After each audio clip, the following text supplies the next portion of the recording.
bem-vindos mais uma vez a estes encontros na Índia, que tentamos que sejam sempre interessantes. Hoje é um encontro um bocadinho fora do que é costume, porque não é um encontro literário, digamos assim, mas é um encontro sobre um assunto que está completamente em cima da mesa, neste momento, que é a PHDA na idade adulta. E, portanto, fazemos o encontro a propósito do lançamento do livro da Rita Gama Ferrara.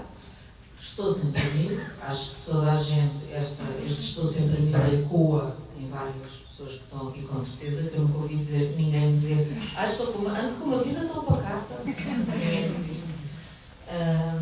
A Rita é psicóloga clínica, especializada na avaliação e intervenção em adultos com a PHDA. Foi diagnosticada ela própria com esta perturbação, o que lhe permite ter uma perspectiva muito autêntica. No fundo, consegue combinar o seu profundo conhecimento profissional sobre o tema com a experiência pessoal. Certo?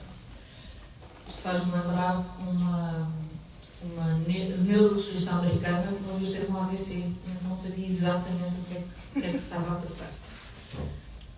Neste momento, a Rita lidera uma equipa multidisciplinar de mais de 25 profissionais, que inclui psicólogos, psiquiatras e nutricionistas.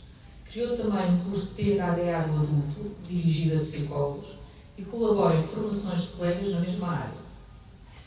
Venho aqui hoje falar sobre o novo livro, Estou Sempre a Mil, que foi desenhado para ajudar a identificar sinais de alerta e não confundir a PHDA com uma cabeça que nunca se desliga, nesta nossa era em que andamos constantemente expostos a estímulos.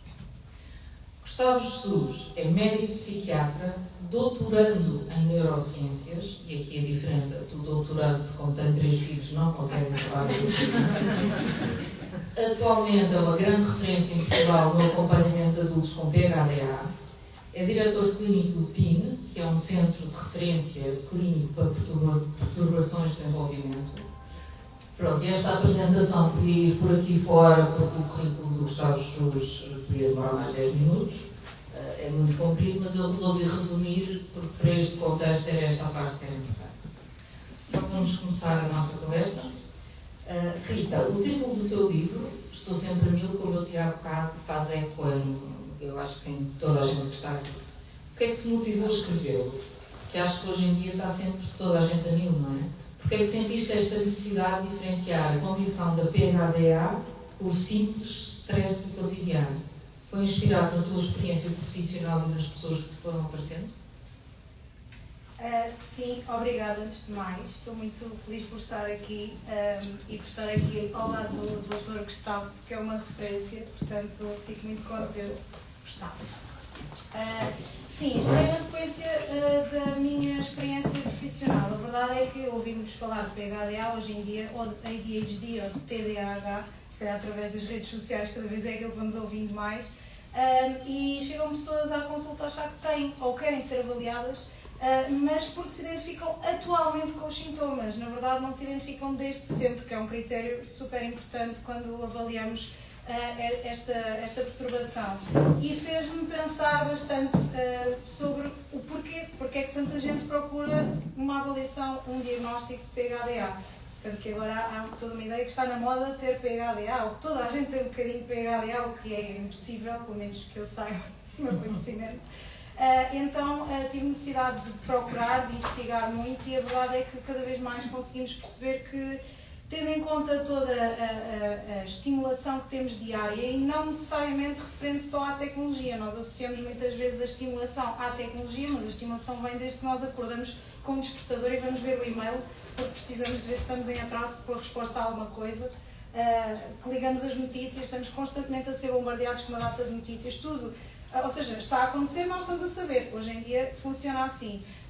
E claro que os sintomas podem surgir não apenas desta hiperestimulação, podem surgir de outras condições, como até a própria ansiedade, o burnout, até aquilo que não é patológico, não é? Por exemplo, um pós-parto, aliás, pode provocar sintomas muito idênticos àqueles que acontecem numa pessoa que tem PHDA.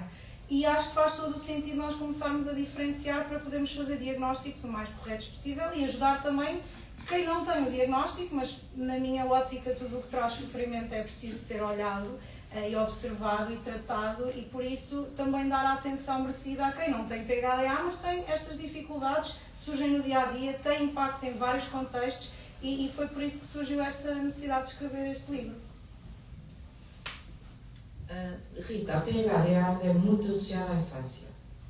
O que é que aconteceu recentemente? Qual é que foi o clique para se perceber que, obviamente, havia adultos que se enquadravam nesta condição, não é? As crianças com PHDA cresciam e tornavam-se adultos com a mesma condição. Eu diria que aquilo que aconteceu foi, eventualmente, através das redes sociais, começou a existir assim muita informação, as pessoas começaram-se a identificar, e quem estuda, assim, ainda assim deixem-me só dizer que existe uma gap muito grande na formação dos psicólogos e diria dos psiquiatras também, porque nós estudamos a infância e as perturbações associadas à infância, estudamos os adultos e as perturbações associadas à idade adulta, e, pelo menos da minha experiência, eu não me recordo minimamente de falar de PHDA no adulto enquanto estudei.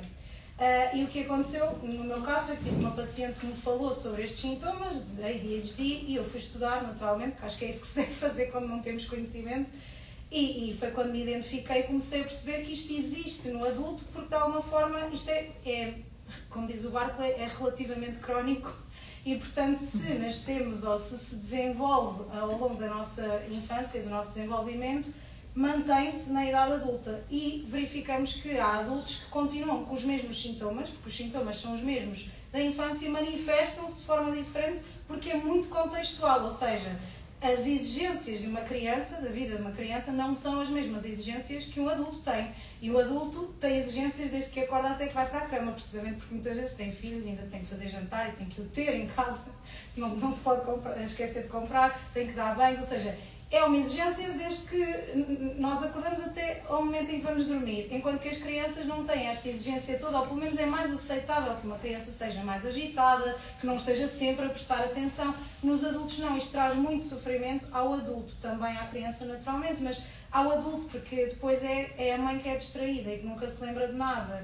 Ainda no outro dia a minha filha está ali, teve o desfile de carnaval, eu achava que era no dia a seguir, de repente tive que ir a correr despachar-me porque tinha 2 horas para conseguir estar, e por acaso consegui, mas isto provoca muita sensação de culpa, afeta muito a autoestima, no trabalho tem um impacto brutal, as pessoas podem se aborrecer facilmente, podem ter conflitos no trabalho, a nível dos relacionamentos a mesma coisa, e acaba por impactar em tantos contextos, é tão transversal a todos os contextos da vida de alguém, que de facto começámos a perceber, ok, isto não acontece só na infância e temos que dar atenção ao adulto que tem estas dificuldades. E muitas vezes passa até é o tratamento de primeira linha, é a medicação, mas as acumulações, as adaptações, porque o mundo está feito aos olhos dos neurotípicos, não está feito aos olhos dos neurodivergentes, e se calhar se tivermos, por exemplo, uma acomodação no trabalho de dar disponibilidade a nível de horários, ou seja, eu tenho uma paciente que foi super bem recebido o diagnóstico no trabalho dela e, portanto, ela entra ao meio-dia e sai às 8 da noite e está tudo bem com isso, porque ela faz o trabalho dela e assim não chega atrasada.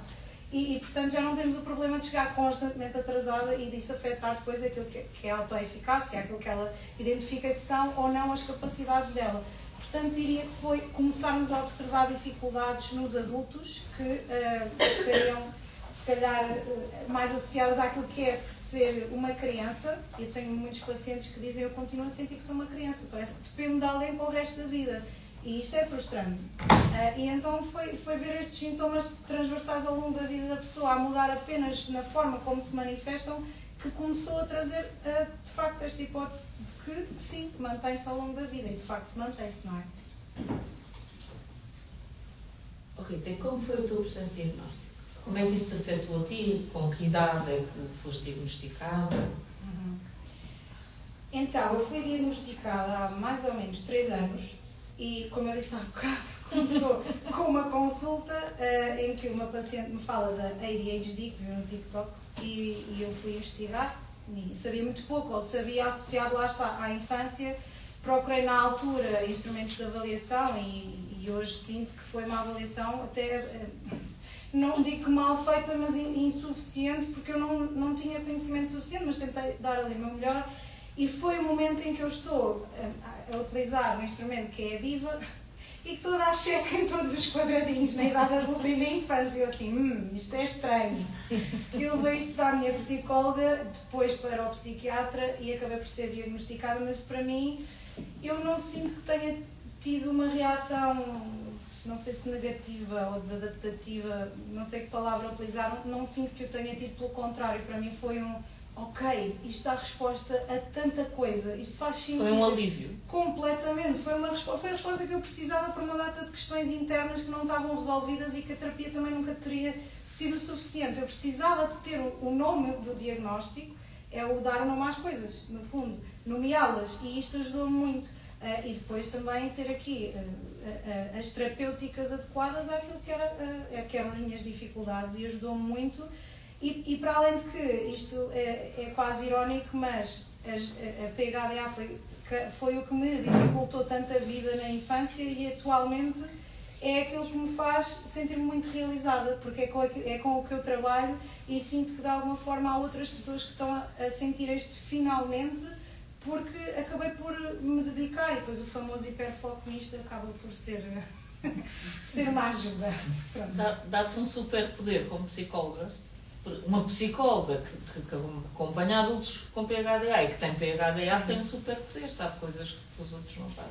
É assim, eu não gosto muito de olhar para isto agora do super poder, porque acho que isso tem isso tem um... Não, mas não é nesse sentido. É no sentido dela própria por estar nesta profissão. É qualquer coisa de positiva, mais para além do ser só psicóloga ou ter só PHDA, são as duas coisas a combinar, mas de facto não considero que seja um superpoder. Acho que, lá está, se acomodarmos a nossa experiência ao mundo, ou o mundo à nossa experiência, conseguimos tirar talvez o melhor dos nossos, eu não quero dizer sintomas, porque senão eu estou a trazer isto para uma conotação que não é assim tão boa, mas das nossas características, pronto. Mas a verdade é que eu também já tive um burnout precisamente por causa desta característica, portanto isto é um jogo constante entre aquilo que é muito estimulante e muito interessante e que eu gosto muito de fazer, e o outro lado que é também precisas descansar, também precisas de parar, a vida não é só PHDA, tens outras coisas para fazer. Pronto, e portanto acabo por não ver como superpoder, embora tenha características que eu reconheço que são boas e que gosto delas, não deixo de gostar, mas é uma luta. Gustavo. Eu posso desligar? Não. Gustavo, como se manifesta a PHDA na idade adulta e o que é que a distingue dos sintomas da infância? Bem, antes de mais nada, queria agradecer muito o convite à Rita e à Brainstorm por estar aqui nesta sessão. O tema é de todo o meu interesse e também fico muito feliz com a publicação do livro da Rita, e acho que será uma ajuda para muitas pessoas que têm PHDA ou para pessoas que têm essa suspeita possam pelo menos ter um primeiro contacto com o tema. Antes de responder à tua pergunta, já ia para a sua, não é? Mas como nós somos todos jovens, estamos preocupados por tudo. Mas antes de responder à tua pergunta, queria só salientar que várias coisas que a Rita disse são muito importantes. Uma delas é esta de que isto não é um superpoder. Porque, como é uma coisa muito popular nas redes sociais, toda a gente fala da PHDA, e na verdade a tua primeira pergunta até foi porque é que agora toda a gente acha que tem PHDA, eu diria o seguinte: o tema da saúde mental, de uma maneira geral, saltou para cima da mesa. Portanto, a pandemia, sobretudo, foi uma época em que toda a gente começou a falar de saúde mental, porque, na verdade, toda a gente se sentiu mal da cabeça. Não é? Porque a pandemia foi a primeira vez, provavelmente, na história em que toda a população mundial, ao mesmo tempo, sofreu stress psicológico mantido de forma prolongada, de forma persistente, com imprevisibilidade sobre o que ia acontecer, e, portanto, as pessoas não se sentiram bem. Aliás, não sei se a Rita tem essa experiência, mas ainda hoje eu recebo em consulta pessoas que me continuam a dizer, em 2025, tudo isto começou durante a pandemia. Isto continua a ser uma coisa frequente ainda hoje em dia. Para vocês verem o impacto que a pandemia tem. Aliás, devo dizer que, do ponto de vista estatístico, a prevalência de perturbações de ansiedade e depressão aumentaram 1% durante a pandemia. Portanto, quer dizer que, populacionalmente, o gráfico subiu 1%. Em termos de prevalência. Foi um gatilho, no fundo, um gatilho no sentido em que, como nós sabemos que há uma grande parte das doenças mentais, que são os comuns, como a ansiedade e a depressão, que têm um fator ambiental muito importante, esse stress mantido no tempo é um stress crónico que levou ao desencadeamento da doença. Já agora, entre parênteses, a PHDA, por exemplo, é uma doença que é sobretudo genética, tem uma carga de cerca de 80%. Quer dizer que as pessoas não ficam com PHDA por estarem a sofrer certo tipo de acontecimentos. Agora, portanto, não vejo isso como um superpoder, vejo que, de facto, as pessoas sobretudo depois da pandemia, procuram saber o que é que se passa consigo, porque é que estão a sofrer, o que é que se passa com elas, porque é que estão a funcionar pior, porque é que no trabalho não estão a desempenhar bem. E claro que os algoritmos das redes sociais levam as pessoas sempre ao mesmo tipo de respostas. Portanto, isto, no fundo, as pessoas, eu não acho que as pessoas estejam mal intencionadas quando procuram um diagnóstico de PHD, mesmo que não o tenham. É uma coisa altamente. Subdiagnosticado. Sim, mas também é verdade, eu penso que tu também há bocado disseste isso e eu concordo. Há pessoas que procuram o diagnóstico e não o têm. Vão como suspeito e depois isso não se verifica. Isso é bastante frequente também. E a chave é, há um início de sintomas na idade adulta por qualquer fator, a pandemia ou outro, que são sintomas cognitivos, como falta de concentração, falta de atenção, etc., mas que não decorrem da PHDA. São, por exemplo, sintomas de ansiedade ou sintomas de depressão. Agora, isto para dizer que, para que a pessoa tenha PHDA no adulto, para responder à tua pergunta, a pessoa tem que ter PHDA na infância. Mas podes dizer, como aconteceu com a Rita, mas porque é que não se diagnosticou? E aí sim é que entra o ambiente. Mas o ambiente entra não como um fator desencadeante, mas como, digamos, um fator que descobre os sintomas. Neste sentido, é verdade que os miúdos e os jovens cada vez mais vivem num contexto de hiperestímulo, seja ele através da tecnologia, das redes sociais, a própria forma como são dadas as aulas. Eu devo dizer já que sou completamente velho do Restelo e sou completamente contra manuais digitais e todo o tipo de coisas, porque está mais estudado que a leitura de um manual num iPad não é tão eficaz como a leitura em papel, por exemplo. E poderia estar aqui muito tempo sobre essa questão. Sim, isso também é bom, não é? Sim, como livreira, mas isso é mesmo verdade. E, portanto, claro que a atenção, vamos focar-nos na atenção particularmente, embora a PHDA seja uma doença, porque eu não tenho qualquer poder em chamar-lhe doença, porque não é um superpoder. Já eu acho que as pessoas que dizem que a sua PHDA é um superpoder, provavelmente não têm PHDA. Porque quem vive com PHDA sofre imenso por ter PHDA. Isto não é nada fácil. Nem é divertido, como as redes sociais às vezes fazem parecer. Mas, isto agora fiz um eco que parecia que estava a vir a voz do além. Eu já vi Jesus, mas, portanto, eu quero um bocado às vezes no meu próprio raciocínio. É preciso ter cuidado e interromper se for necessário. Não. Mas, Está sem igual. o que eu queria aqui dizer é que, portanto, é uma doença que se caracteriza por 4 dimensões. A atenção é provavelmente a mais relevante porque é aquela que para já subsiste mais no adulto. E a hiperatividade, também reconhecido, é PHDA. O H é a hiperatividade, o déficit de atenção é o DA. O déficit de atenção persiste na idade adulta e a hiperatividade, a maior parte das vezes, desaparece. Ficam apenas alguns resíduos, como mexer nas unhas, ou isso, por exemplo, uma inquietação interna permanente, mas a hiperatividade do adulto é pouco relevante. Já estou a tentar responder à tua pergunta. E depois, há 2 dimensões que são muito pouco faladas e que são igualmente ou mais relevantes na idade adulta, que é a questão da impulsividade, que está classificada nas classificações internacionais como hiperatividade versus impulsividade, ou barra impulsividade, que eu discordo, que são dimensões sintomáticas diferentes. A impulsividade, no fundo, era isso que ias perguntar. Foste. Também vais impulsividade Não, verbal. Não, eu pedi para falares mais devagar, porque tu tens noção destes conceitos todos e isso é muita informação. Eu acho essa informação super interessante. Fui gravar o podcast da Fundação Francisco Manuel Alexandre. Que já agora parecia que estavas a 1.5. Não, queria que todos esqueçam porque achei que, bom, desta parte achei interessante as coisas que disse, mas que é o podcast de como é que ele se chama? Impertinente, precisamente. E o Impertinente, eu tenho agora uma série de episódios sobre saúde mental do Impertinente, que sai uma vez por mês, já está disponível no primeiro, nesta próxima sexta-feira.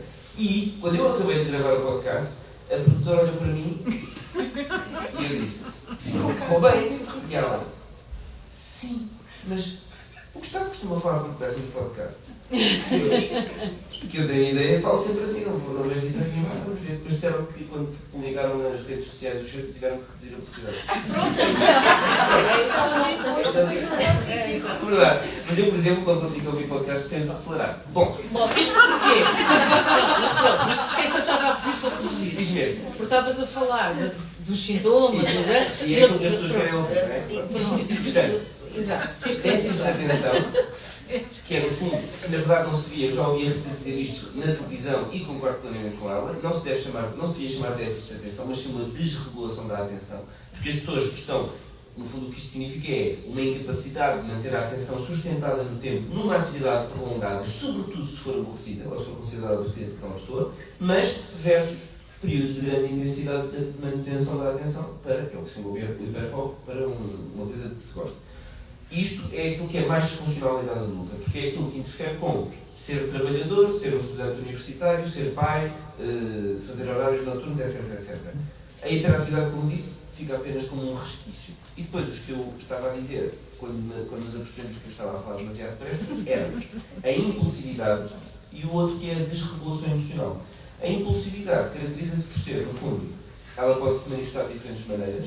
Pode se manifestar verbalmente, há quem tenha. É mais como um adulto. Exatamente, que é, no fundo, o falar sem pensar, interromper os outros enquanto eles estão a falar, em reuniões não se conseguir conter e interromper o próprio chefe, e depois, peço desculpa, não, mas não é importante. Portanto, a impulsividade verbal. A impulsividade alimentar é muito comum também, e que ela verifica-se, por exemplo, a pergunta que eu tipicamente faço é: come uma bolacha ou come um pacote de coisa? Olha, se eu for cheia de PHDA. uma batata ou todo o pacote de batata. Depois a impulsividade nas decisões como compras, como algumas decisões de vida, enfim, que é muito, muito desgastante, porque a criança, na verdade, por mais impulsiva que seja, não tem liberdade para decidir coisas e, portanto, em princípio não vai gastar dinheiro porque não tem acesso às contas, não vai fazer jogo online, não vai iniciar comportamentos que o adulto pode iniciar. Drogas. Bom, isso é outra sessão, porque as substâncias, de facto, são altamente potenciadas. São altamente prevalentes na PHDA, porque a PHDA, no fundo, a PHDA, já agora, do ponto de vista neurobiológico, eu penso que a Rita faz referência a isso no livro, tem a ver com uma desregulação da dopamina. E a dopamina é importante a nível do córtex frontal, ou seja, a zona do cérebro responsável pela manutenção da atenção, pelo foco, pelo planeamento e pela execução dos planos, que é no fundo o que as pessoas habitualmente notam. Mas a dopamina e os neurónios dopaminérgicos também são, isto agora se ficar muito biomédico, avisem, mas os neurónios dopaminérgicos, os neurónios de dopamina também são, portanto, são muito ricos na região frontal, onde funcionam bem ou mal, e a pessoa tem muita atenção ou não, mas também nos neurónios da região mais, digamos assim, nuclear do cérebro, nos núcleos da base, dentro da base, incluindo uma coisa que se chama o circuito da recompensa, que é formada por dois núcleos principais, esta parte é importante, mas é o núcleo da accumbens e a área tegmental ventral. O que acontece aqui é que, quando nós temos a PHDA, o que há é um baixo tónus de dopamina. Quer dizer que, em geral, a dopamina está baixa. E, por isso, não estou muito atento e nada me dá muito prazer. É tudo um bocado aborrecido. Por isso é que as pessoas com PHDA têm muita tendência para o tédio e para o aborrecimento, porque tudo é uma seca. Só que depois, assim como acontece no pré-frontal, em que a pessoa tem muita atenção quando se gera hiperfoco, na área tegmental ventral é uma coisa comum, o mesmo acontece. Quando há alguma coisa que dê um pico de prazer, pois isso aí vai ser altamente reconhecido do cérebro. Uau, é mesmo isto. Escusado será dizer que a droga faz isto, entre outras coisas. Mas, portanto, as pessoas com PHDA, por este motivo, porque têm de base pouca dopamina e quando têm um comportamento aditivo, um consumo tóxico, por exemplo, têm muito prazer, o diferencial dopaminérgico é que faz com que ele seja aditivo. Portanto, as pessoas têm muito mais tendência para isso. Automedicam-se, no fundo. Muitas vezes, aliás, automedicam-se com cocaína, por exemplo. Exato. Porque a cocaína Há quem tenha sono. é diretamente dopaminérgica. Cocaína, que isso é super curioso. Exato. Na PHDA, Sim. Aliás, uma das perguntas que se faz é: já consumiu cocaína? Eu sou hipergnático nas minhas consultas, as pessoas dizem: mas não, doutora, consumo cocaína. Não fica ofendida, só quer saber se consumiu cocaína e que reação teve.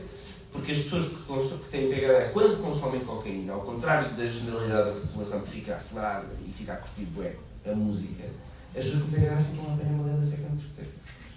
Doutora, eu ainda experimentei uma ou duas vezes, meter o comunicar uma linha, mas aquilo era uma seca. Então se vais on fire e eu estava a olhar para isto não tem piada nenhuma.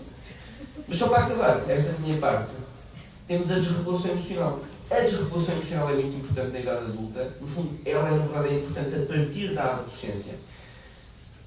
Mais um bocadinho de cérebro. Porque o cérebro, estas duas partes do cérebro que eu vos falei, têm um desenvolvimento desfasado. Primeiro é a parte central, recompensa, impulsos, vontade de fazer coisas, vontade de se jogar à frente, correr riscos. E isto desenvolve-se logo aos 13 anos, mais ou menos.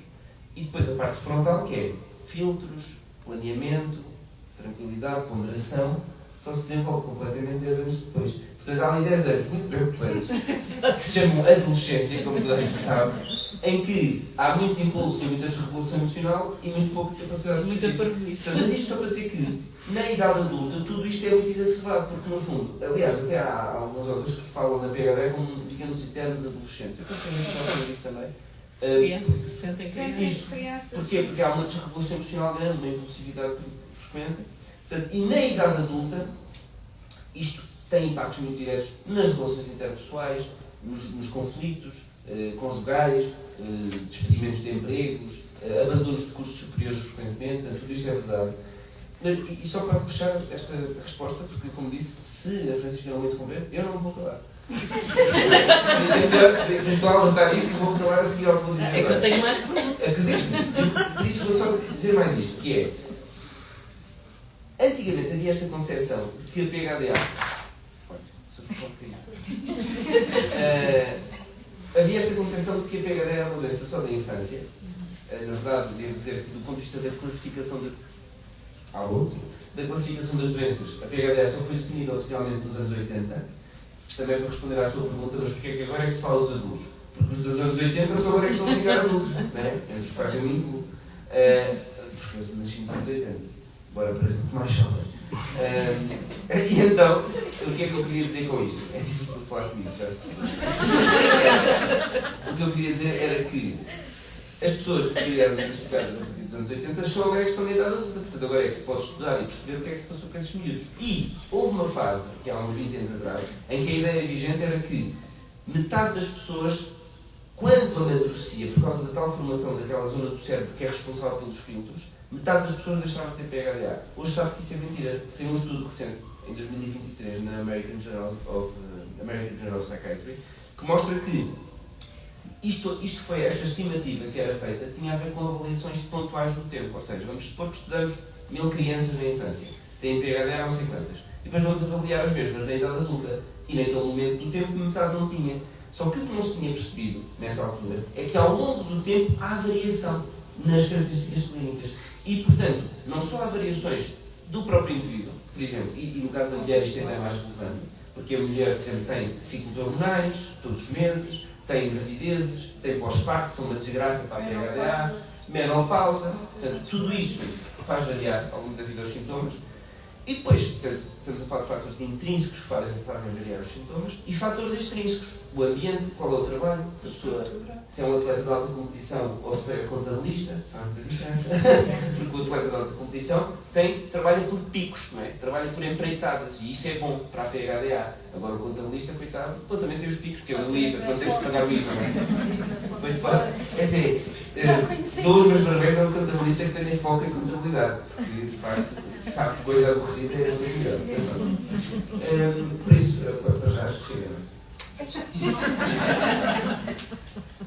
Pronto, ok. Agora vou fazer outra pergunta que eu achei que ia ser uma coisa curta, mas pronto, mas vai ser interessante. Pronto, eu peço que me interrompa. Mas eu acho que vai ser interessante porque acho que é relevante. Que é, quais são os sinais de alerta que podem indicar que alguém deve procurar uma avaliação? Portanto, quando diz uma avaliação médica ou psiquiátrica, ou psicológica, que é diferente, não é? Se calhar começamos por aí. É uma boa pergunta. Porque sempre que existe uma grande variação do estado da pessoa num determinado momento do tempo da sua idade adulta, eu sou apologista de que a consulta médica deve ser a primeira. Porque quando há uma variação, se a pessoa é de uma maneira e ficou de outra, temos que fazer diagnóstico diferencial com outras doenças médicas que só um médico é que poderá fazer. Por exemplo, questões hormonais, como o hipotiroidismo, questões de uma anemia, por várias causas possíveis. Portanto, tudo isso pode dar PHDA clinicamente, ou seja, a pessoa desenvolve uma alteração hormonal e por causa das alterações hormonais perde a concentração, perde o foco, etc. Portanto, deve ir a um médico quando nunca teve qualquer tipo de sintomas e de repente começa a ter. Depois, agora vou puxar o braço à minha sardinha, deve ir também a um médico em geral. Eu trabalho no PIN e o trabalho no PIN, como sabem, é sempre acompanhado de acompanhamento psicológico e de avaliação psicológica, porque nós trabalhamos em consideração também. Agora sempre com o psiquiatra. Porque,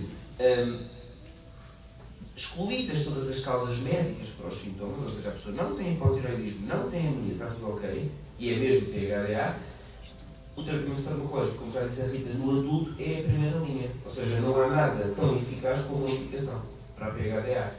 Porém, ela deve ser em conjugação tipicamente com a psicologia, porque também um autor muito conhecido da THDA, a Rita já citou alguns, diz pills are not skills. Ou seja, nós medicamos, pills are not skills. As pessoas tomam a medicação, passam a ter a capacidade de se manter atentas, mas não sabem usar a atenção, porque viveram toda a vida de uma forma completamente desregulada e não sabem estudar, não sabem planear tarefas, não sabem etc. E isso compete à psicologia do ponto de vista da aprendizagem, do treino de competências específicas, até porque eu realço a importância da psicoterapia, porque a psicoterapia como um treino de competências, um treino comportamental, tem impactos diretos no próprio cérebro. Porque quando nós fazemos repetidamente a mesma coisa de uma certa maneira, o nosso cérebro, no fundo, está a usar sistematicamente as mesmas ligações neuronais e quando nós usamos muito as mesmas ligações neuronais, aquilo, digamos, que torna-se mais fixo no cérebro.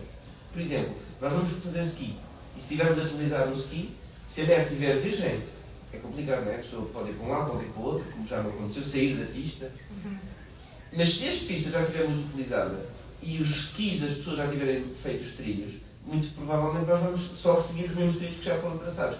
Os neurónios funcionam assim. Quando há neurónios e circuitos neurais que são muito utilizados, eles ficam mais fáceis de utilizar. Portanto, a partir daí, eles são sobreutilizados. Para o bom e para o mau. Para o bom e para o mau, precisamente. Mas como eu estava a falar da psicoterapia, só para o bom. A psicoterapia o que faz é isto. Entre outras coisas, treina competências e pela utilização dessas competências de forma repetida, elas tornam-se mais fáceis de utilizar. Passa a ser mais fácil estar atento. E instintivo até. Sim, e passa a ser mais instintivo, exatamente. Agora, é claro que, tanto que é possível, perfeitamente, e eu tenho vários doentes assim, que podem, por exemplo, fazer medicação durante um ano, durante esse ano fazem psicoterapia de forma um pouco mais intensiva e a partir daí começam a precisar menos da medicação, porque já aprenderam estratégias que não tinham conseguido aprender antes. Porque, repare, é muito difícil aprender o que quer que seja sem estar medicado. A não ser que seja uma PHDA muito ligeira. Isso é possível. Mas em PHDAs moderadas a graves, sem medicação, o terapeuta ou a terapeuta fica um bocado também... É muito difícil, na verdade. É difícil atuar. Porque, precisamente porque vamos supor, a terapia cognitivo-comportamental implica muito treino, exercícios, vai fazer isto, vai fazer aquilo, a pessoa com PHDA chega a casa, pelo amor de Deus. Ainda tenho que fazer 3 jantares e dar 3 banhos, vou agora... Não. Faço isto depois mais em cima. Procrastinam. Como procrastinam tudo, não é? E também vão procrastinar os trabalhos de casa de terapia, como é óbvio. E muitas vezes vão fazer, tipo, na sala de espera do terapeuta, 10 coisas que lhe chamam. E depois chegam lá dentro e pronto, e fingem que tiveram a fazer aqueles trabalhos com muita atenção. Portanto, agora, a tua pergunta era, quando é que devem procurar uma avaliação? O que é um sinal? Sim. Os sinais são aqueles que eu já referi. Portanto, tem a ver com os sintomas das 4 dimensões sintomáticas, a tensão, a hiperatividade, a menos relevante, a impulsividade e a desregulação emocional. Não é critério. Isso não é critério, mas devia ser, não é? Sim, na minha também. Não, portanto, são estas 4 dimensões, elas, para que exista uma perturbação, têm que causar disfunção. Porque isto é uma coisa também engraçada, que as pessoas dizem muito, toda a gente tem PHDA. A gente se distrai. Claro, toda a gente se distrai um bocado, mas tem que haver um grau de disfuncionalidade significativo daquilo na vida da pessoa. E terceira coisa, estes sintomas têm que estar presentes, mesmo que não tenham sido diagnosticados, têm que estar presentes na infância, no máximo até aos 12 anos de idade. Se as coisas só apareceram aos 18, não é PHDA. Agora, podemos dizer, e isso a Rita também já salientou e eu quero realçar, a vida muda muito aos 18 anos de idade, porque as pessoas entram na faculdade ou entram no mercado de trabalho, portanto, a forma como utilizam a sua atenção é completamente diferente e pode destapar aquilo que estava tapado. Mas as pessoas têm que ter consciência disto, ou se não tiverem consciência, os profissionais têm que os conduzir nessa análise. Nos médicos é bastante difícil identificar, porque há um QI muitas vezes mais elevado, muita estrutura, muita estratégia de coping durante a infância e para destapar o que quer que seja, às vezes temos que ir ver cadernos e portanto é um caderno caótico, cheio de desenhos, porque isso depois ajuda também a manter a atenção, mas é curioso, pessoas com um QI mais elevado para mim são as mais difíceis de identificar. Sim, isso é mesmo verdade, até porque as pessoas com... o mesmo autor que diz Pills are not skills também diz IQ compensates for a lot na vida. Isto é verdade na vida em geral, não é? Sim. Às vezes também traz problemas, ser inteligente, diga-se de passagem, mas realmente o QI um QI mais alto vai permitir uma maior compensação do déficit atenção ao longo da vida, sobretudo na escolaridade, que é onde, porque muitas pessoas, muitos técnicos que trabalham sobretudo com a infância, ainda se focam muito no desempenho escolar. E se o desempenho escolar for bom, então não tem PHDA. É mentira. Porque, aliás, conhecemos todos, eu conheço também muitos médicos com PHDA, que provavelmente andaram ali ao tio durante o secundário, mas como eram espertos, aquilo fez-se e depois entraram na faculdade e aí é que a porta estava surrada, mas lá conseguiram com muito esforço, o que não quer dizer que à custa de quê? Porque há uma coisa que eu acho que é muito importante salientar também na idade adulta, que é a comorbilidade é a regra e não a exceção. Porque como é muito estressante viver assim, como causa muita disfunção, como tem, como já disse a Rita, muito impacto na autoestima, porque eu não sou tão esperto como eu pensava, afinal eu estudei tanto e não tenho notas como os outros, então sou mais burro do que eu acreditava. Isto vai aumentar muito a probabilidade também de perturbações depressivas e de perturbações ansiosas, que já agora depois pioram o próprio PHDA. Portanto, isto é um problema que é potencialmente crescente ao longo da vida se não for identificado. E a medicação ajuda a prevenir a comorbilidade, não só ajuda a regular quimicamente o cérebro, como também ajuda a prevenir este tipo de outras perturbações ou condições. Rita, no livro falas sobre a dificuldade de concentração no mundo hiperconectado. Acreditas que o excesso de estímulos pode mascarar ou até amplificar os sintomas da PHDA? Mascarar, não sei se diria mascarar, mas amplificar faz-me sentido, sim, porque lá está, tendo em conta que temos mais facilidade em procurar tudo aquilo que nos vai fazer sentir estimulados, claro que tudo aquilo que for, se estivermos a ver Reels consecutivamente, aquilo acaba por nos disponibilizar muito mais dopamina no cérebro. Agora, se é saudável, não é, e provavelmente ainda faz com que os sintomas venham mais à tona. Portanto, eu diria que amplificar e não tanto mascarar. Se for mascarar é simplesmente porque outras pessoas que não têm PHDA vão ter sintomas idênticos e às tantas confunde-se, mas para quem tem PHDA não acho que mascarar, mas que amplifique, sim. É característica da PHDA a desmotivação, a falta de energia, a típica procrastinação e a dificuldade em organizar tarefas. Podes dar uns exemplos práticos de estratégias simples que se podem começar a aplicar no dia a dia para combater isto? Bom, eu acho exemplos. Que começar por dizer que a medicação vai fazer uma diferença brutal. Se estivermos a falar, obviamente, de pessoas que têm disfunção associada. E depois, aquilo que está nos livros são estratégias gerais e o que está nos livros é igual para toda a gente. E eu acho que é muito importante nós termos em conta que nós não somos um diagnóstico. Muitas vezes vimos com um diagnóstico e depois juntamos outro e outro e outro. Temos características individuais, temos a genética, temos os fatores ambientais, temos tanta coisa que, apesar de existirem estratégias gerais, e eu gosto de mencionar isto para não frustrar as pessoas, porque há muito esta ideia que as pessoas vão usar a agenda, vão usar a lista e depois não funciona. Eu tenho muitos pacientes com PHDA que me chegam super traumatizados com as listas. E aquilo que eu gosto de fazer é muitas vezes reformular a relação que a pessoa tem com a estratégia antes de aplicar a estratégia. Por exemplo, eu vejo muitas pessoas com PHDA, com aquele pânico de como eu deixo tudo para depois e deixo tudo por fazer, fazem listas completamente irrealistas. Ora, se eu faço uma lista irrealista, faz com que eu naturalmente vá ficar frustrada permanentemente. Eu gosto de trabalhar, por exemplo, e estou a pensar numa paciente em particular que deixou de conseguir sequer olhar para listas. E aquilo que nós fizemos foi, vais deixar de fazer a to-do list e vais passar a fazer uma lista daquilo que fizeste no teu dia, porque eu quero que ela perceba que consegue fazer uma lista. Então chegava ao final do dia e fazia uma lista daquilo que tinha feito, portanto os cheques já estavam lá todos. E ela começou a perceber, ok, eu sou capaz de fazer uma lista, agora eu tenho é que perceber qual é a lista e o que é que eu consigo colocar nessa lista. Então esta parte da individualização das estratégias é muito importante, mas na PHDA, tudo aquilo que estiver à vista é uma ótima estratégia. Nós precisamos de pôr tudo à vista, porque se não estiver à vista não existe. Por exemplo? Se não escrever na agenda, não é um compromisso. Se eu não tiver um relógio à frente, eu não sei as horas. Se eu não estiver a conduzir, a olhar para a estrada, ou até a cantar, quem sabe, e de repente, porque nós podemos nos distrair não só com estímulos externos, nós podemos nos distrair internamente com os próprios pensamentos muito aleatórios. Portanto, tem que estar à vista para melhorar a gestão de tempo, a organização, o planeamento. Ter post-its, eu até recomendo muitas vezes pessoas que, por exemplo, têm dificuldade com a noção do tempo, em terem relógios literalmente em todas as divisões da casa. Casa de banho, no quarto, ter despertadores, nem que seja alocado 5 em 5 minutos, para saberem, para terem noção, porque não tendo de forma natural noção do tempo, então vamos utilizar algum tipo de instrumento que nos ajude a ter essa noção de tempo.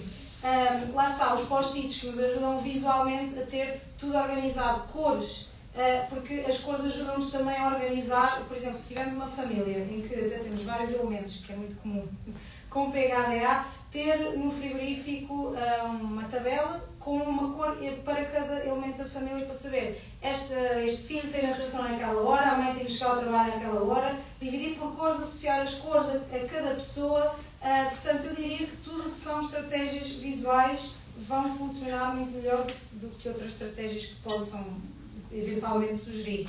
Há outras que também são muito interessantes, que é criar pressão social positiva. Exemplo, as pessoas com PHDA podem ter tendência a ter uma casa muito desarrumada, desorganizada, o que seja.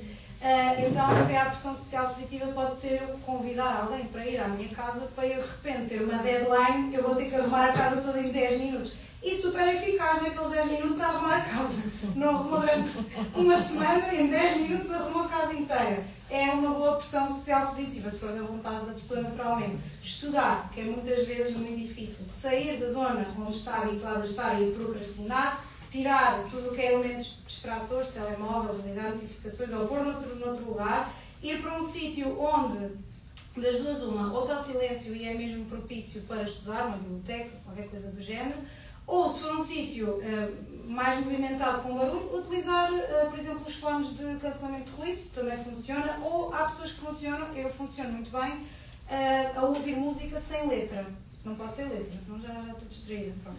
Portanto, este tipo de estímulos, de estratégias também ajuda. Ter um body double, não sei se já ouviram falar, é simplesmente ter alguém ao nosso lado. Não precisa necessariamente estar a fazer a mesma tarefa que nós, de estar sequer preocupado com o que é que nós estamos a fazer, mas o facto de eu ter alguém ao meu lado já me vai ajudar. Para estudar, por exemplo. Exatamente. Para estudar, para fazer um relatório, o que quer que seja. E isso é como se aquela pessoa estivesse a olhar para mim e a ver que eu não estou a fazer nada. Está-me a lembrar. Ou seja, que vergonha, está aqui esta pessoa, eu estou há 3 horas e ele está a ver que eu não estou a fazer nada. Isso é uma pressão social positiva, mais uma vez. Exatamente. Pronto, e no fundo acho que seria por aí. E depois há outras estratégias. Eu acho que os maiores professores das estratégias são as pessoas que têm PHDA. Não existe uma pessoa com PHDA que não esteja carregada de estratégias. Nós vamos depois ter de perceber quais é que estão a funcionar. Porque é assim. O que é que funciona para cada um? Não é? Consumir drogas é uma estratégia de coping, mas é desadaptativa, não é? Portanto, existem várias estratégias e as pessoas já nos trazem algumas que já funcionam para elas. Aquela estratégia típica de deixar as chaves num pratinho à porta de casa, essa quase todas as pessoas com PHDA têm que ter essa estratégia e já a trazem, porque senão já perderam a chave e mesmo assim perdem. Sim, já agora, um comentário, isso que estás a dizer é muito relevante, e há um comentário que as pessoas, na entrevista do adulto, uma particularidade importante é que não podemos também desvalorizar os sintomas só porque eles neste momento já não existem, que é o que está a dizer. Porque, enquanto, por exemplo, a desregulação emocional, a maior parte dos adultos continuam a ter, a impulsividade em algumas componentes também, há coisas que as pessoas não. Eu teria que perder objetos. Isso era mais antes. E comer muito. Antes isso era mais. Agora tenho estratégia só compro não sei o quê. E a pessoa diz, afinal, essa pessoa não tem PHDA, mas não é verdade. Porque o conjunto sintomático vai modificando ao longo da vida em função do ambiente e, de facto, como a Rita diz, as estratégias são muito frequentes. E estas questões, sobretudo, as perdas de objetos e não sei o quê, é aquilo que mais facilmente melhora na idade adulta. E estratégias que existem, por acaso quero muito comprar, são AirTags. AirTags. Sim, que é os localizadores que estão ligados ao telemóvel, dá para colocar na carteira, nas chaves. Isto é muito útil, não é? Portanto, a pessoa mesmo está um bocadinho mais, se calhar perde até com mais facilidade, porque não vai estar tão atento ao facto de perder ou não, mas se perder, sabe onde é que está, porque é só ir ao telemóvel. O problema é se também perder o telemóvel e deixar. Tem o eco. Exato, também é verdade. Portanto, depois existem estratégias que são tecnológicas. Existe uma aplicação, eu não me lembro do nome, mas está no meu livro, por acaso. Tu no livro tens várias estratégias várias, deste sim. género. Sim. Que é muito engraçada, que é, se a pessoa não tocar no telemóvel enquanto está a fazer a sua tarefa, cresce uma árvore. e cada vez que ela mexe no telemóvel a árvore morre. Pronto. Portanto, isso não acaba até por ser um bocadinho estimulante, porque deixa-me lá ver até onde é que esta árvore vai crescer, e isto acaba por dar ali um bocadinho de motivação à pessoa para eu não vou mesmo mexer no telemóvel. Portanto, este tipo de estratégia de leitura, utilizar uma aplicação que diga a percentagem que a pessoa tem de leitura feita, ou que tenha um objetivo. Quantos livros queres ler este ano? 25. E depois eu vou pondo na aplicação e a aplicação vai mostrando, já leste 6 em 25. Isto tudo é motivador. Então, às vezes, utilizar estratégias tecnológicas também está tudo bem. Se forem adaptativas, está tudo certo. Pronto, e assim de repente lembro-me destas, mas o livro tem um capítulo praticamente só de estratégias. Olha, está aqui escrito na capa. Com estratégias e exercícios para o dia-a-dia. Francisca não viu. Eu vi. Alguém está distraído. Pois eu acho que será. Eu com essa boa das bolachas já estou demolida. Gustavo, quais são as abordagens mais eficazes no tratamento? Na verdade, o que eu quero perguntar é se é sempre necessário recorrer à medicação? A resposta é não. Mas eu queria comentar outra coisa antes disso. Queria dizer... Mas a 0.9. A 0.9, ok. Sim, velocidade. Vou tentar.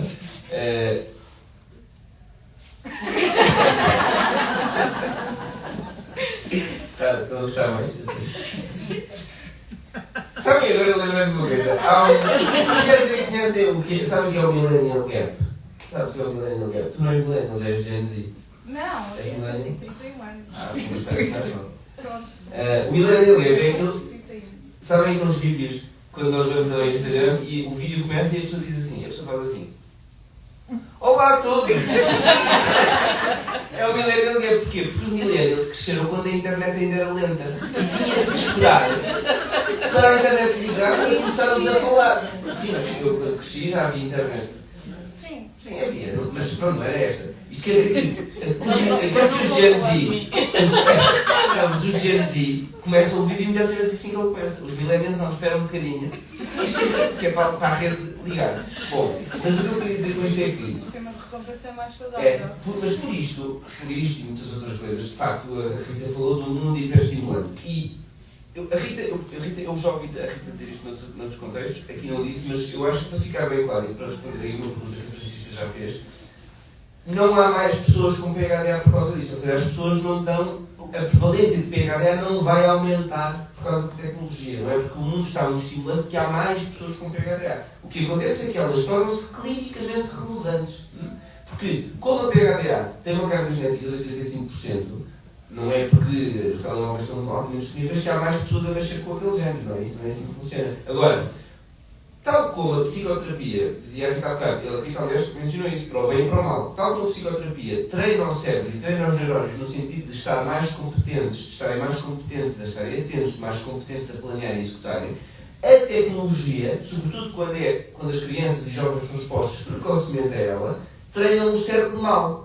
Treinam o cérebro a não estar atento, treinam o cérebro a não conseguir manter a atenção sustentada durante um período, porque a tecnologia hoje em dia está desenhada para ser ultra rápida e para ser ultra estimulante e para ser preciso likes e para obter recompensa com não sei quantos likes rapidamente. O tempo de retenção num vídeo é 0,3 segundos. Exatamente. E o pior que isso... Se calhar estou a inventar, acho que é 3 Não, mas é muito baixo. É muito baixo. E aliás, mesmo o tempo de leitura, o tempo que um indivíduo médio consegue reter a ler um livro, tem vindo a reduzir ao longo das décadas. Porquê? Porque, de facto, no contexto global dos estímulos que existem, o livro fica a perder. Porque não dá likes, não faz recompensa. Passámos a ler só um parágrafo. Estamos habituados a ler só um Isto parágrafo. para dizer o quê? Não há mais pessoas com PHDA, há mais pessoas que tinham PHDA e tinham a propensão biológica para a clínica, e depois crescem num ambiente de estímulos, de reels, de likes, não sei o quê, e os neurónios vão ser treinados a darem-se bem com aquele ambiente e a não persistirem na atenção de um livro, do estudo, etc. E isso, a meu ver, é muito preocupante. E, na minha opinião, está aqui eu fugir um bocadinho ao tópico, mas está também relacionado com o aumento das taxas de depressão e ansiedade dos jovens, que é um tema que tem sido muito falado, não é? Há um livro que eu recomendo vivamente, já que estamos a falar do livro, que é A Geração Ansiosa, do Jonathan Haidt, que é um livro espetacular, é um bocadinho mais de pai de 500 páginas, mas para quem tem cachorro pode ler. Se não, eu vou resumir. É péssimo as crianças terem telemóveis E sobretudo smartphones até aos 16 anos de idade.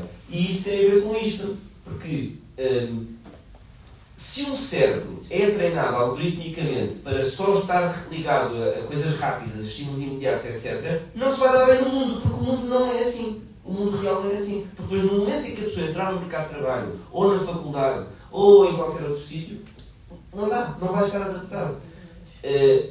Já para não falar de outras coisas, como o bullying amplifica muito o tempo de exposição e uma série de outras coisas que a tecnologia também faz. Mas, de facto, a Rita falou aí dos pontos positivos da tecnologia, mas eu, por acaso, acho que, do ponto de vista da PHDA e, sobretudo, em idades precoces, a tecnologia faz mais mal, sou dessa opinião, e preocupa-me bastante. Agora, claro que me esqueci da pergunta. Que era outra vez sobre medicação. Sim, não, outra vez sobre dito isto. Se é preciso sempre. Não, mas tudo isto era a minha introdução a essa pergunta. Porque, claro que não, a resposta é não, não é sempre necessária. Eu diria que uma grande porcentagem das pessoas é necessária numa fase inicial, como expliquei também, até porque vai propiciar uma maior eficácia do tratamento psicoterapêutico, até porque a pessoa vai perceber que aquilo é possível. Porque as pessoas com PHDA, quando tomam medicação, dizem assim, então é isto, é assim, queres estar com atenção numa coisa. É assim que o cérebro está calado.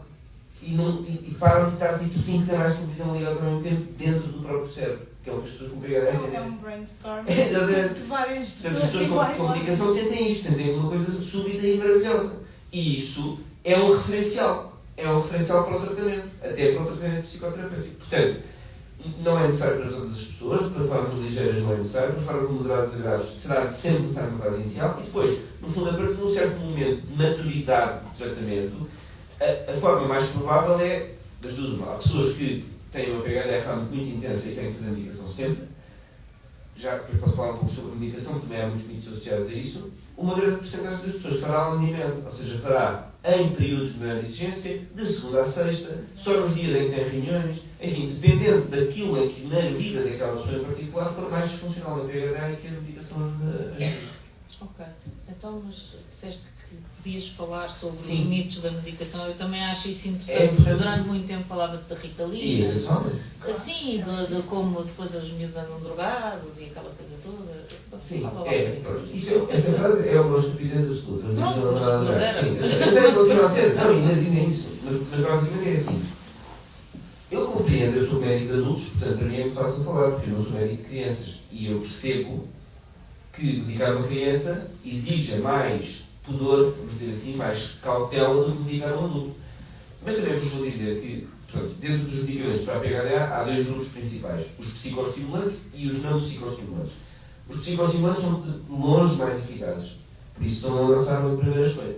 Dentro dos psicoestimulantes, em Portugal não há a disponibilidade de todos os que existem no mundo, existem, eu vou usar os nomes comerciais, que são de diferentes laboratórios, portanto não há aqui nenhum conflito. O mais duradouro em termos de ação, aquilo que faz variar é a molécula e o tempo de ação. Só há duas moléculas em Portugal, que é a lisdexanfetamina, que é a marca comercial da Elevance, que é o fármaco mais presente de todos e é o que tem mais tempo de ação. É superior a 24 horas. E depois temos o metilfenidato. O metilfenidato tem formulações diferentes. O mais longo é o Concerta, a seguir é a Ritalina, o Concerta são cerca de 12 horas, a Ritalina são cerca de 8 horas e o Subuprofeno são cerca de 4 horas. Portanto, o que acontece é que quando nós medicamos uma pessoa é preciso ver qual é que é a forma mais eficaz. Eu sou apologista de formas mais longas em todos os contextos, incluindo na própria infância. Eu acho que um dos problemas da medicação das crianças é que quando se utilizam tendencialmente formulações mais curta ação só para a escola, os efeitos são sempre insuficientes, porque as pessoas, os miúdos não têm que estar só atentos até às 4 da tarde, porque depois têm trabalhos de casa, ou porque depois estão na vida familiar e tornam-se muito mais desregulados à noite, enfim.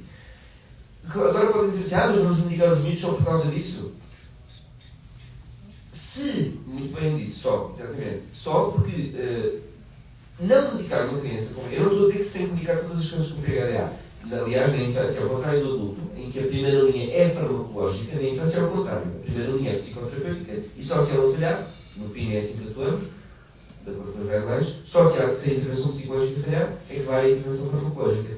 Mas quando ela é necessária, é um crime não fazer. Porque as crianças vão ter consequências muito mais nefastas da sua vida de terem PHDA do que de estarem medicadas. Para terem uma ideia, o único efeito secundário da medicação a longo prazo numa criança com PHDA é uma diminuição da altura.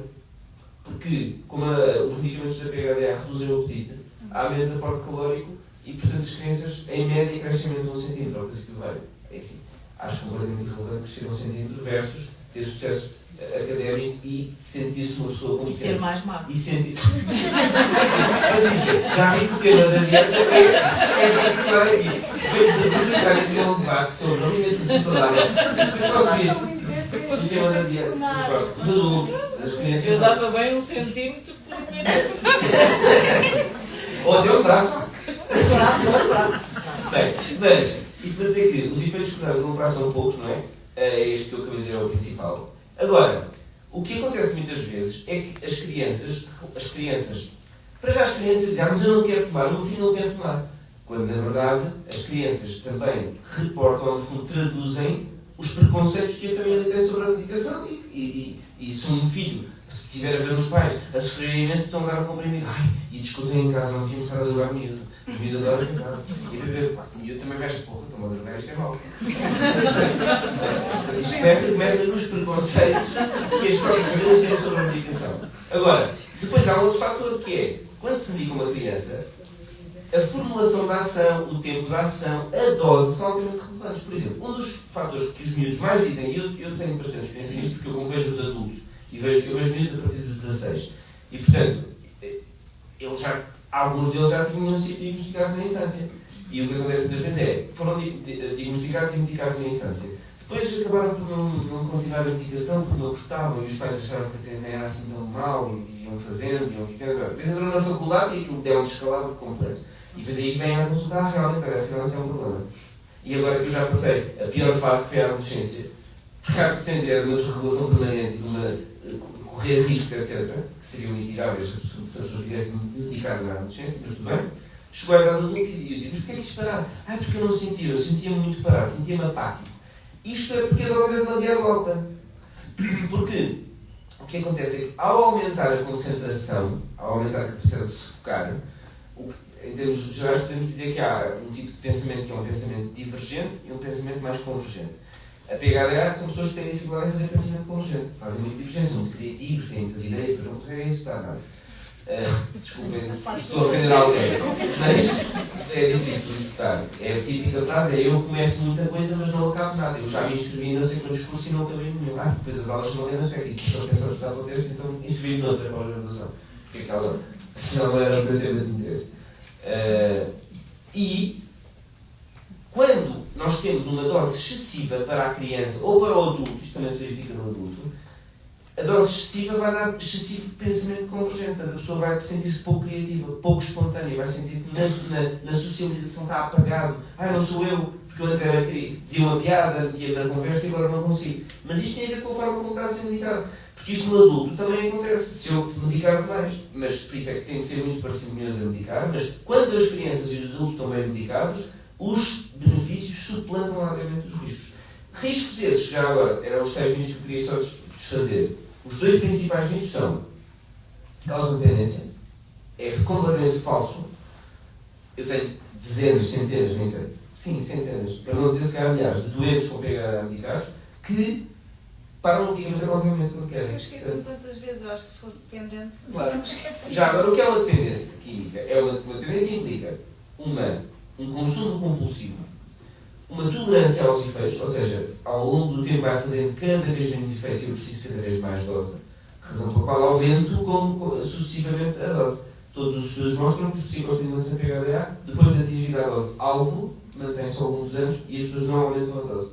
E eu, da minha experiência clínica, verifico o mesmo. E portanto, isto era um dos tópicos, é muito fácil parar, qualquer pessoa para, e não é preciso ir aumentando a dose ao longo da vida, e portanto a pessoa não fica dependente daquele medicamento qualquer dia, que é uma coisa que as pessoas dizem, mas eu toda a vida fui fazer na minha vida, claro, está na consulta de psiquiatria, porque é que será? Mas já uma coisa não correu bem, não é? E depois, porque será que o que é preciso mesmo medicar? Você que sabe, quer continuar a sofrer como tem vindo a sofrer até agora? Experimente. Depois logo ver, e de facto a maior parte das pessoas fica sensibilíssimo porque resulta, para de querer, de férias não faz, ou ao fim de semana não faz. Portanto, são medicamentos que então na idade adulta, portanto, a criança tem o tal quê do apetite, mas no adulto, sinceramente, havendo critérios para medicar, é um erro não medicar. E foi testado primeiro nas crianças, certo? Ou seja, Sim. raramente isto acontece. Normalmente é testado nos adultos, não nos idosos nem na infância. É verdade. Portanto, isso É muito segura a medicação. Aliás, depois havia uns estudos também nos anos 80, 90, que falavam da carga cardíaca, porque aquilo aumenta a frequência cardíaca, porque é um psicoestimulante, aumenta a frequência cardíaca. Estudos de 40 anos de seguimento de crianças mostraram zero problemas desse ponto de vista. Como quero deixar, quero agora pedir aqui a uma pessoa que venha cá falar e depois quero deixar algum espaço para perguntas de quem está aqui, acho que estamos para já parar por aqui. Vou pedir ao Frederico Rolando que venha cá. O Frederico fundou recentemente a Brainstorm, que é precisamente uma associação relacionada com PHDA em adultos. O Frederico não fundou a Brainstorm. O Frederico é uma... Não posso. Não pode. O Frederico é uma das pessoas com PHDA que fundou a Brainstorm. Somos 5. Estamos a fazer um trabalho muito silencioso, não damos nas vistas, temos uma página de Instagram muito discreta, temos um site muito discreto, mas estamos a trabalhar muito, e há pessoas que estão aqui na sala que trabalham connosco e que sabem que nós temos estado a desenvolver um trabalho hercúleo para termos alguma coisa de facto a dar à comunidade PHDA. E, portanto, nós queremos trabalhar em todas estas áreas que estão aqui. Parece ambicioso, até pode parecer arrogante, legislação, mas eles querem fazer leis, queremos fazer leis. Queremos fazer leis, posso dizer que uma das coisas que estamos a fazer discretamente é disparar em várias direções e o Secretário de Estado da Educação recebeu um e-mail nosso que já leu recentemente. Portanto, nós estamos mesmo a trabalhar arduamente para fazer alguma coisa para o PHDA. Porquê? Porque todos temos PHDA, todos fomos diagnosticados em adultos e todos sabemos o que é ter PHDA. E, portanto, nós queremos que a PHDA deixe de ser um problema para as pessoas que têm PHDA. Mas para se fazer isso, tem que se fazer muita coisa. Tem que se fazer com que a população ganhe consciência para acabar com mitos, ou para acabar com discriminação no local de trabalho, ou na escola. Tem que se fazer formação para que mais psicólogos e mais psiquiatras saibam identificar PHDA, porque nem todos sabem, infelizmente, e isso é trágico, porque muitas pessoas com PHDA são diagnosticadas ao longo de 20 anos com coisas como ansiedade, depressão, etc. E, se calhar, até tinham, mas a PHDA também estava lá, não foi diagnosticado e os problemas da PHDA persistem. Portanto, é contra isto tudo nós estamos a trabalhar. Temos um site muito simples, temos um grande objetivo agora, que é ter 3.000 sócios para conseguirmos pedir o estatuto de Associação de Utentes de Saúde. Porquê? Porque isto nos vai dar acesso direto ao Governo, direto à mesa das negociações, direto às discussões sobre saúde mental. Portanto, com esse objetivo já temos outra força e daqui a algum tempo as pessoas, se quiserem passar este QR Code ou ir ao nosso site, podem se inscrever, podem se pré-inscrever como sócios, podem se inscrever como voluntários, podem falar connosco aquilo que precisarem. Nós respondemos a toda a gente que precise de facto de ajuda ou que tenha alguma coisa para nos aportar. Portanto, estamos abertos a todos. Não esperem ver nada de tchan nos próximos tempos, porque de facto nós queremos trabalhar paulatinamente, de forma organizada, até termos alguma coisa para mostrar. E quando tivermos alguma coisa para mostrar, prometemos que vamos mostrar e vamos trabalhar para toda a comunidade. Obrigado. Muito bem. Agora, deixo ao público. Obrigada, Frederico. Frederico é que me desafia sempre também para estas coisas. Ele ainda quer dizer uma coisa. Aquela coisa dos agradecimentos que eu esqueci, obviamente, não é? Agradecer à Indy e à Francisca por ter aceitado fazer este evento, aceitar à Rita, que aceitou fazer a apresentação do seu livro, que já estava mais do que apresentado em Lisboa, no Porto, na televisão, na rádio, em todo lado, e agradecer também ao Gustavo estar aqui para contribuir sob o ponto de vista médico, que também é muito importante. Já agora, para dizer uma coisa, a Brainstorm vai se manter sempre na linha da ciência e nunca vai entrar por campos não científicos. Ou seja, se nos vierem falar em terapias, não sei o que mais, nós a única coisa que estudamos é está validado cientificamente. Não está? Então não podemos recomendar, porque nós queremos que toda a comunidade PHDA esteja orientada pela ciência e não pela charlatanice. Obrigado. Agora gostava de perguntar se alguém tem perguntas. É quase uma redundância. Alguém gostava de esclarecer alguma questão? Que era só certeza assim. Agora eu gostava de perguntar se alguém. Exato. Não. Está ali uma pergunta, porque eu estava a A achar. primeira Eu estava a achar, será que eles estavam todos desatentos? É só para aquecer. Queria só perguntar se é possível, obrigada, marcar uma consulta com o Dr. Gustavo, ou se é impossível. Ou se vai Depende demorar do um Ou se critério. está com uma possível. agenda gigantona. Estou com a agenda gigantona. Sim, Mas é possível. é É possível. possível marcar. Ok, como é que... É contactar o PIN, Está bem, que é o único sítio onde eu dou consultas. ok, obrigada. É só contactar o PIN, o site do PIN, os contactos do PIN estão online Ok, e é possível marcar. A lista de espera neste momento, eu creio que é 6 meses. Mas, muito frequentemente, as pessoas Até lá, fazem o quê? jogos, Põem. Não, as pessoas normalmente põem o nome na lista de espera e depois, caso haja alguma desistência, podem ser chamadas mais cedo. obrigada. Obrigado. Que foi com você. Está aqui outra senhora. Está aqui outra senhora. Mas também se já tiveram 25 anos ou 50 Não, anos 6 com meses. PHDA, Claro. Acho que são 6 meses. aguentam-se mais 6 meses. Boa tarde. Então, o que eu queria perguntar é, o Dr. Gustavo falava de PHDAs leves, graves, Moderados ou graves? moderados e graves. Eu toda a vida, se calhar talvez desde os 20 e tal anos, depois do falecimento de meu pai, do meu avô, fui diagnosticada com depressões, depois deixava de tomar medicação, depois voltava e tinha depressão e continuava com medicação. Entretanto, agora fui a um psiquiatra que por acaso tive que trocar, porque a médica que me acompanhava saiu daquele sítio. Foi aí que me fez algumas questões. Costuma fazer assim. Pronto. Eu queria perguntar se este é o diagnóstico, é o único diagnóstico que eu posso fazer.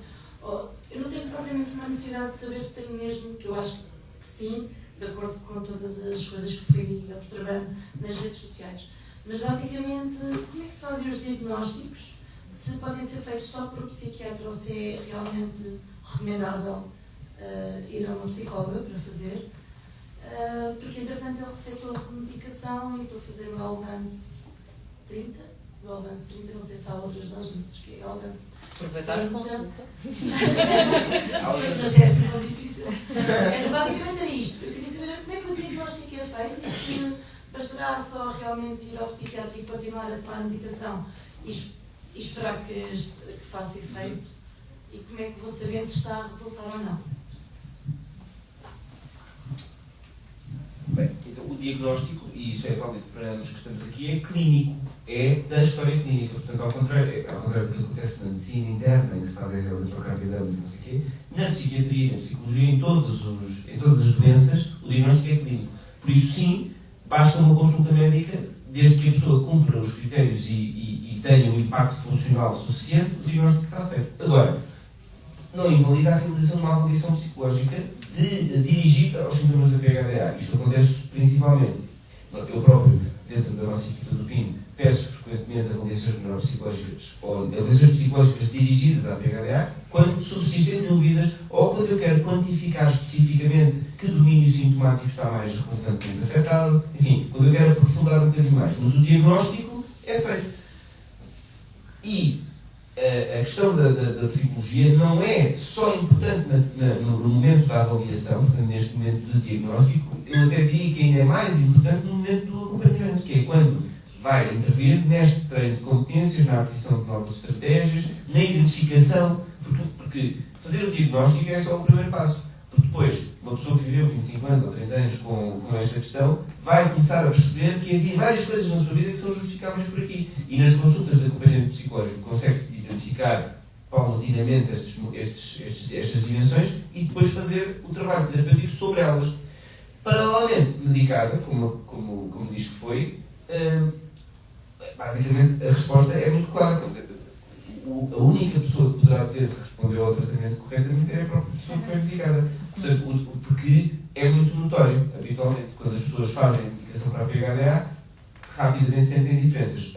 Em vários campos, normalmente na consulta perguntamos a nível do déficit de atenção, ou seja, consegue manter a atenção sustentada de forma mais prolongada, durante mais tempo, numa atividade que antes era muito aborrecida e agora até consegue terminar, conseguiu cumprir melhor os seus prazos, conseguiu entregar os relatórios de tal. E, muitas vezes também, é muito visível na impulsividade e na regulação emocional. Pessoas que deixaram de ser tão impulsivas, passaram a comer de forma mais ponderada, já não falam por cima dos outros, falam menos, interrompem menos os outros, ou desregulação emocional, que é a desregulação emocional típica, é aquela sensação de que eu explodo por coisas ridículas, do tipo, o meu filho não fez o que eu disse ao fim de 3 vezes e eu desaté aos gritos, e depois penso, mas que estupidez, porque eles são uma criança de 3 anos, porque é que eu estou a gritar assim? E isto também melhora muito a comunicação. Depois, podemos perguntar, claro que isto é uma estimativa que o próprio doente dá, melhorou quanto? Não é? Se não melhorou nada, é estranho. Porque alguma coisa provavelmente melhora sempre. Mas melhorou quanto? Pouco, melhorei só 20%. Provavelmente vai ter que aumentar a dose. Portanto, isso depois é uma questão de chegar à dose alvo da medicação, no qual a pessoa sinta, ok, estou suficientemente funcional, estou bastante funcional e mitiguei a maior parte dos problemas que esta doença me trazia. Eu passei pelo concerto a 36, mas tive que deixar que não me dava mesmo bem pelo concerto, não conseguia. Mas pergunta é porque é que terá começado logo pelo 36? Não, desculpe, não foi pelo 36, foi pelo 16. Foi começando e foi subindo, é? Sim, 18. Exatamente, comecei pelo 18, depois comecei a tomar, vi que não me fez absolutamente nada, comecei a tomar 2 18, exatamente, 2 cápsulas de 18 para terminar, e depois então passei para o outro, que é o 36, certo? Há o 36 e o 54. É o 36, sim, mas não consigo, tem efeitos secundários. Assim, pronto, portanto, aí está, no fundo, a consulta médica, as consultas médicas. Já tenho uma arritmia, portanto, era sempre o coração, parecia que ia disparar. Certo, isso é frequente porque aumenta a frequência cardíaca, como eu tinha dito. Portanto, no fundo, as consultas médicas vão servindo para ir regulando sintomas adversos versus tolerabilidade, porque a dose, o medicamento e a dose alvo são sempre o medicamento e a dose em que a pessoa está muito bem com o mínimo de efeitos adversos possível. Eu ia só acrescentar que, para além da parte comportamental, também eu acho relevante trabalhar tudo o que está para trás, faz parte da história, mas que vai moldando a pessoa e, portanto, para além daquilo que é comportamental, eu diria, eu gosto muito de trabalhar aqui com o TCC, mas de uma forma integrativa e integrando terapias de terceira geração, em que trabalhamos muito a aceitação do diagnóstico, das experiências de vida, de acordo com o diagnóstico que não existia, não é? A pessoa não tinha conhecimento dele. E trabalhar também aqui depois a parte da autocompaixão, porque há mesmo estudos que indicam que pessoas com PHDA ou com altos traços sintomáticos de PHDA, mesmo que não tenham diagnóstico, têm um discurso interno muito mais autocrítico. Portanto, faz todo o sentido trabalharmos depois esse discurso interno, porque isso vai ter impacto também no dia-a-dia, até na forma, como eu dizia há bocado, as estratégias só vão funcionar se eu trabalhar a relação que eu tenho com essas estratégias. Portanto, não é só sobre as estratégias, fazer terapia não é só estratégias, porque senão existiam os livros de autoajuda. É muito mais do que isso, e a parte da aceitação, de nos comprometermos com os nossos próprios valores, até para trabalhar o meio do julgamento, que é super comum em pessoas com PHDA, ou seja, se eu estiver comprometida com os meus próprios valores, eu ajo em conformidade com os meus valores e não tenho tanto medo daquilo que os outros poderão pensar, portanto sou mais autêntica. E isso é muito bom na PHDA, porque acho que se trouxermos a autenticidade das pessoas ao de cima, acabam por ser bastante mais felizes. Isto, no geral, não são as pessoas com PHDA. Bem, agora é nesses braços. Ainda bem. Só que estou a dizer, obrigada pela vossa apresentação. Eu queria só, o Dr. Gustavo falou aí da questão da frequência cardíaca e de haver estudos ao longo de 40 anos nas crianças. E no começar a fazer um psicoestimulante aos 60 anos, em termos, que estudos é que há a esse nível de problemas cardíacos a esse nível?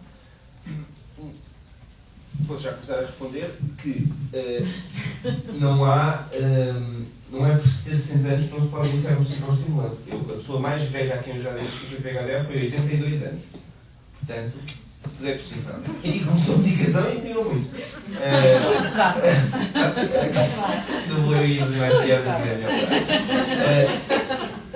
Portanto, o que é que interessa aqui? É que, quando eu falei daqueles estudos casal anos era para explicar que a exposição prolongada durante muito tempo não parece ter riscos adicionais muito significativos.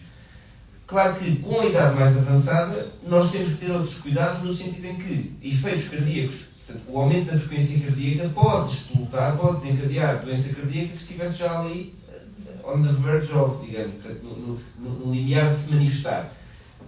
O que é mais importante do ponto de vista dos psicoestimulantes é o risco de arritmia. Portanto, é comum, e, embora não seja necessário, fazer um eletrocardiograma antes de iniciar o psicoestimulante. Não é necessário. Não é necessário, sobretudo, se não houver história própria ou familiar de doença cardíaca do ritmo. Não é ter infartos, nem ter válvulas estragadas. É o ritmo cardíaco. Agora, e por isso é que sempre, na idade adulta, é importante perguntar, é obrigatório, e eu faço sempre as perguntas, duas perguntas fundamentais em termos de historial médico, que é, tem arritmias cardíacas? Tem alguém na família que conheça com arritmias cardíacas? Ou alguém na família com historial de morte súbita? Se sim, tem que fazer um estudo cardíaco antes de fazer o psicoestimulante. Se não, dedica-se com o psicoestimulante. Porque o risco ainda assim é muito baixo. O risco absoluto é baixo. Mas temos que escolher causas que possam aumentar esse risco. E o outro é a questão da epilepsia. Porque o psicoestimulante baixa o limiar convulsivo. Portanto, é mais provável convulsivar quando se está sob um psicoestimulante. Mais uma vez, o risco absoluto é baixo, mas se a pessoa tiver epilepsia ou antecedentes familiares ou pessoais de epilepsia, é outra coisa que deve ser tida em consideração. Já agora, não é proibido fazer psicoestimulante quando se tem epilepsia. Eu tenho vários pacientes com epilepsia e que, em articulação com o neurologista que segue, iniciam na mesma psicoestimulante porque os benefícios superam os riscos de fazer. Eu acho que a pessoa pode gritar a pergunta dele. É melhor. Boa tarde. Eu queria perceber, o Dr. Gustavo falou que os estudos científicos nas populações, nomeadamente nas crianças, foram feitos mais a partir dos anos 80. E eu queria perceber, há páginas tantas já li, que uma boa parte dos estudos das doenças neurodivergentes primeiro foram feitas em rapazes e só mais tarde que foi incluída a população feminina. E queria perceber aqui na PHDA quando é que isso também surgiu e o que é que isso também trouxe de novo em termos de estratos. Certo. Pronto, isso é verdade. O que acabou de dizer é verdade. Porquê? Porque a PHDA na infância é mais óbvia no miúdo do que na miúda.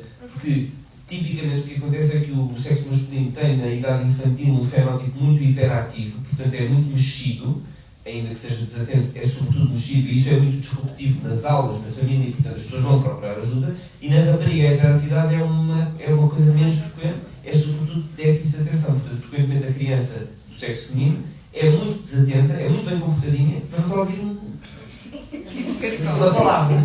Eu ia dizer uma coisa. Sim, pronto, portanto não está a ouvir nada. Está nas aulas, muito bem comportado, no seu mundo, cabeça na lua e tal. Portanto, o que a história mostrou e a investigação científica ao longo dos anos mostrou é que os fenótipos são diferentes e também se modificam com a passagem para a idade adulta. Tanto que é frequente que depois o fenótipo masculino, quando passa para a idade adulta, até se aproxima um bocado mais do feminino. Ou seja, cá está, as mulheres estão sempre à frente. O fenótipo feminino é desde pequena, tipicamente desatento, e o do masculino normalmente é hiperativo e depois transita para desatento.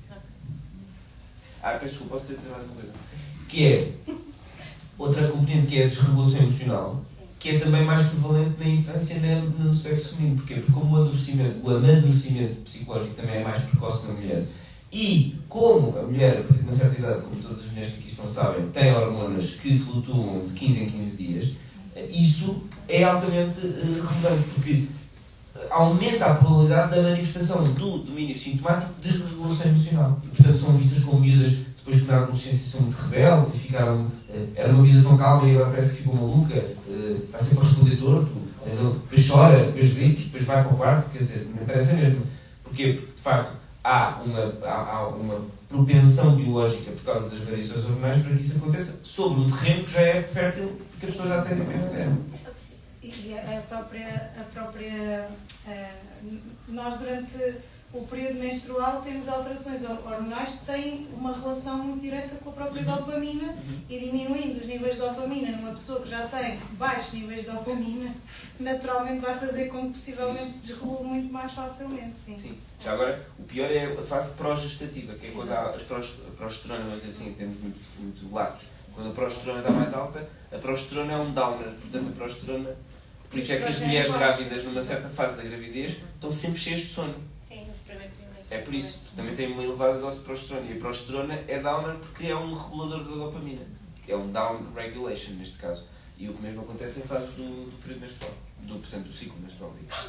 E, por acaso, algo que me faz pensar muitas vezes sobre a questão da PHDA e da hiperatividade, nomeadamente nas mulheres, é o facto de haver, nós vivemos numa sociedade que mais ou menos vai ditando regras e nós temos que nos comportar de acordo com aquilo que são as regras. Portanto, as mulheres são ensinadas muitas vezes a ser mais cuidadoras. Eu acredito que a hiperatividade na mulher, no adulto, seja... Nós temos, quando avaliamos, temos que ser muito atentos, porque uma mulher que está sempre a trabalhar, pode ser super workaholic, pode ser alguém que está a canalizar a sua hiperatividade para o trabalho, que é uma forma até, pode ser adaptativa, desde que não tenha burnouts e outras coisas e que gosta daquilo que está a fazer. No entanto, às vezes passa despercebido porque parece só uma mulher que realmente trabalha muito e faz muito e cuida dos filhos, e muitas vezes temos que ir ao outro lado, que é, mas consegue descansar.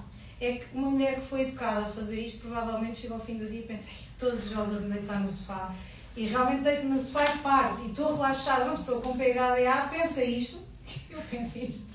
E no sofá o meu cérebro continua a trabalhar, aquilo continua a acontecer. Portanto, eu não estou a relaxar. Visualmente parece que estou a relaxar, mas eu não estou a relaxar. Portanto, estas questões socioculturais muitas vezes também podem ter um impacto muito grande na manifestação dos sintomas. Isto é muito relevante, o que a Rita acabou de dizer, além de ser tudo verdade, é muito relevante, e eu ainda acrescentaria outra coisa, é que, como tipicamente, felizmente isso está a mudar a rápidos passos, espero que muito rápidos, que é o papel da mãe e do pai, ou da mulher e do homem, num núcleo familiar. Porque tipicamente a mulher ficava encarregada dos assuntos da casa e dos filhos enquanto o pai apenas trabalhava. Ora bem, o que é que isto representa? Um multitasking permanente. E as pessoas até dizem, porque as mulheres conseguem fazer várias coisas ao mesmo tempo, os homens é que não. Portanto, as mulheres são muito boas em multitasking. E tenho uma notícia para vocês, não existe multitasking. O que existe é task shift. Portanto, a pessoa está a fazer muitas tarefas sucessivamente, não simultaneamente, porque ninguém consegue fazer, como dizia aqui há bocado, há uma questão que é a atenção externa e outra que é a atenção interna. Nós, para focarmos a atenção interna numa tarefa mental, agora vou fazer o IRS, vamos supor, ou tenho que pensar que consultas médicas é que eu tenho para o meu filho. Só dá para fazer uma de cada vez. Portanto, as pessoas que estão a fazer muitas tarefas simultaneamente, na verdade, estão a funcionar mal. E estão a aumentar o stress e a aumentar o risco de falha. E depois a autoestima baixa, enfim, aquilo tudo que a Rita já explicou. Por isso, a mulher, de facto, classicamente, no ambiente social em que vivemos, sobretudo até há algumas décadas atrás, e infelizmente ainda em muitos núcleos familiares hoje em dia, é que a mulher, além de tudo, tem, para além da vida laboral, toda a vida dos filhos, etc., que no fundo é um extremado, um multitasking que só aumenta a disfuncionalidade. Mais uma última.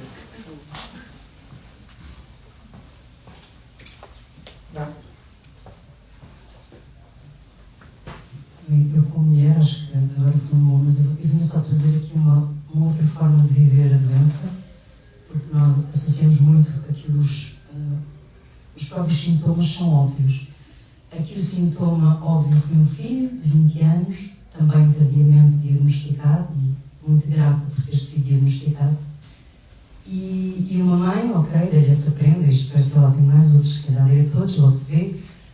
Mas aqui muita sensação, eu passei 46 anos com os sintomas, mas em extrema contenção, ou seja, eu era a pessoa excessivamente arrumada, era a pessoa que não me envolvia em nada que pudesse gerar um estímulo, como por exemplo, jamais experimentaria uma droga ou qualquer outra coisa, porque não, eu tenho receio do que vem.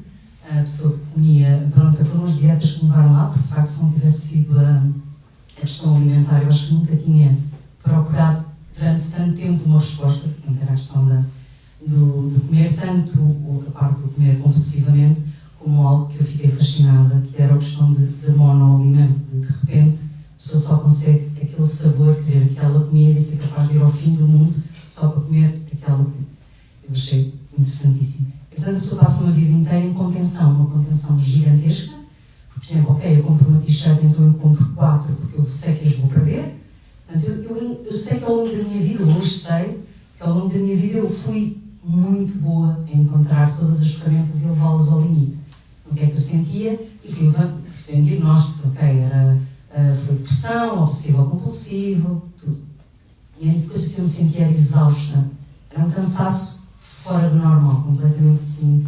E o engraçado é que quando, felizmente, cheguei ao meu diagnóstico e tomo o Elevance, ao contrário das outras pessoas que sentem, ok, as vozes calam-se e de repente eu começo a falar muito e voltei a chorar.